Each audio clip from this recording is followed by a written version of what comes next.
Doctor గారు, కొంతమంది surgeries చేపించుకున్న తర్వాత మరి దాంట్లో ఫిజియోథెరపీ ట్రీట్మెంట్ ఏ విధంగా ఉంటుంది అసలు? ఇప్పుడు after surgery is very important role for physiotherapy. So ఇప్పుడు పేషెంట్స్ ఈ మధ్య మోకాలు సర్జరీ చాలా ఎక్కువ అవుతున్నాయి. నీ రీప్లేస్మెంట్ సర్జరీ అంటాము. ఇప్పుడు రోబోటిక్ వచ్చినాయి దాంట్లో. బైలేటరల్ నీ సర్జరీస్ ఇప్పుడు ఒకే కాలు కాదు, ఒక రోజు 2 కాలు చేసేస్తున్నారు రోబోటిక్ హెల్ప్ వల్ల.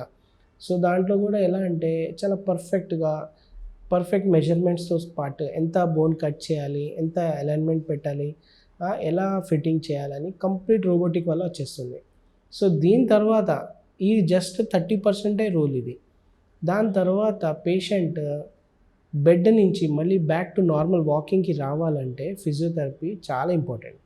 సో ఏమైతే మజిల్స్ కట్ చేస్తారో, ఇంప్లాంట్ పెడతారో, మళ్ళీ సూచర్స్ వేస్తారో, దాని తర్వాత మళ్ళీ రీగెయిన్ అవ్వాలి మజిల్స్, దాని స్ట్రక్చర్స్, దాని యాక్షన్. సో దానికోసం మళ్ళీ సపోజ్ క్వాడ్రిసెప్స్ మజిల్స్ ఉంటాయి, హ్యామ్స్ట్రింగ్ మజిల్స్, కింద కాఫ్ మజిల్స్, ఇవన్నీ స్ట్రెంత్, హిప్ మజిల్స్, ఇవన్నిటికీ మళ్ళీ ఫస్ట్ నుంచి స్ట్రెంత్ చేసుకుంటూ రావాలి. దాని పవర్ మళ్ళీ రీగెయిన్ అయితేనే మళ్ళీ మనిషి నడవగలుగుతాడు.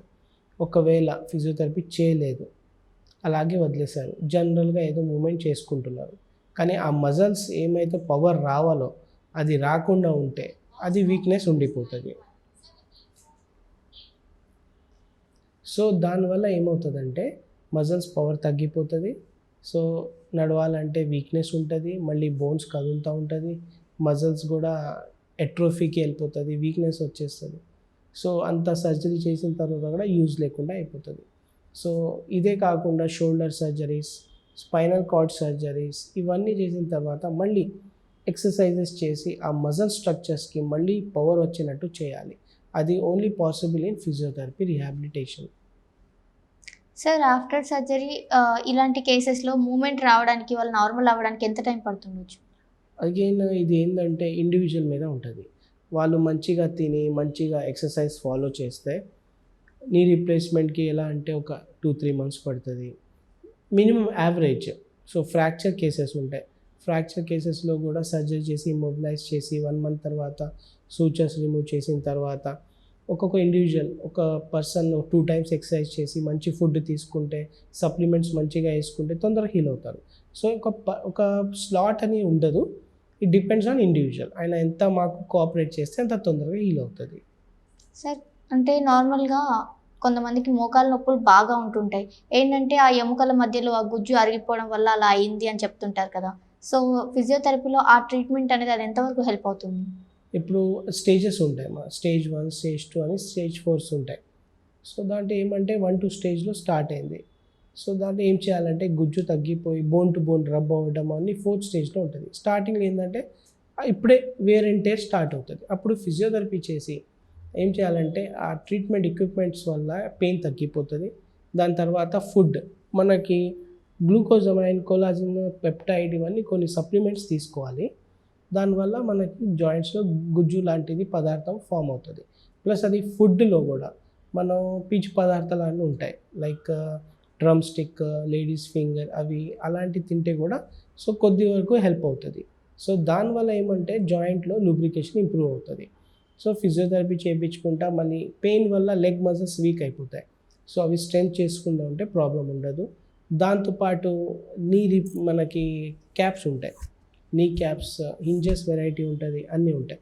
అవి కూడా వేసుకుంటే మనకి జాయింట్స్ అటు ఇటు కదలకుండా రబ్ అవ్వకుండా ఉంటుంది. అంటే నార్మల్గా ఆఫ్టర్ సర్జరీ కొంతమంది మెడికేషన్స్ యూజ్ చేస్తూ ఉంటారు. సో ఆ మెడిసిన్స్ వల్ల బాడీ పార్ట్లో పలానా పార్ట్ మీద ఆ ప్రెషర్ పడింది అని అంటుంటారు. అది ఎంతవరకు కరెక్ట్ సార్? అంటే ఇప్పుడు అది ఒక సైకలాజికల్ ఫీలింగ్. అది రైట్ నీలో ఆపరేషన్ చేయించి లెఫ్ట్ నీ ఓపెన్గా ఉంటుంది. సో లెఫ్ట్ మీద వాళ్ళు ఎక్కువ ప్రెషర్ పెడతారు. సో దానివల్ల ఏమవుతుందంటే అబ్నార్మల్ వెయిట్ బేరింగ్ అలా పడి వాళ్ళు అలా ఫీల్ అవుతారు తప్ప 2 కాళ్ళు కూడా సేమ్ ఎక్సర్సైజ్ చేసుకోవాలి. ఓన్లీ రైటే ఆపరేషన్ అయింది, రైటే చేసుకోవాలి, లెఫ్ట్ అవసరం లేదంటే అది ఇంబ్యాలెన్స్ అయిపోతుంది. సార్, నార్మల్గా అయితే ఉమెన్లో ఆఫ్టర్ డెలివరీ వాళ్ళకి చాలా కాంప్లికేషన్స్ అనేవి వస్తుంటాయి. సో అందులో బ్యాక్ పెయిన్ కూడా ఒకటి. సో ఫిజియోథెరపీలో దానికి ట్రీట్మెంట్ ఏ విధంగా ఉంటుంది? సో డెలివరీలో ఇప్పుడు ఏమవుతుందంటే స్పైనల్ ఇంజెక్షన్స్ ఇస్తాము, దానివల్ల పెయిన్ వస్తుంది. So muscles, pelvic floor muscles బాగా వీక్ అయిపోతాయి. సో దీంట్లో డెలివరీ ముందు కూడా కొన్ని ఎక్సర్సైజెస్ ఉంటాయి, అవి కీగల్ ఎక్సర్సైజెస్ అంటాం.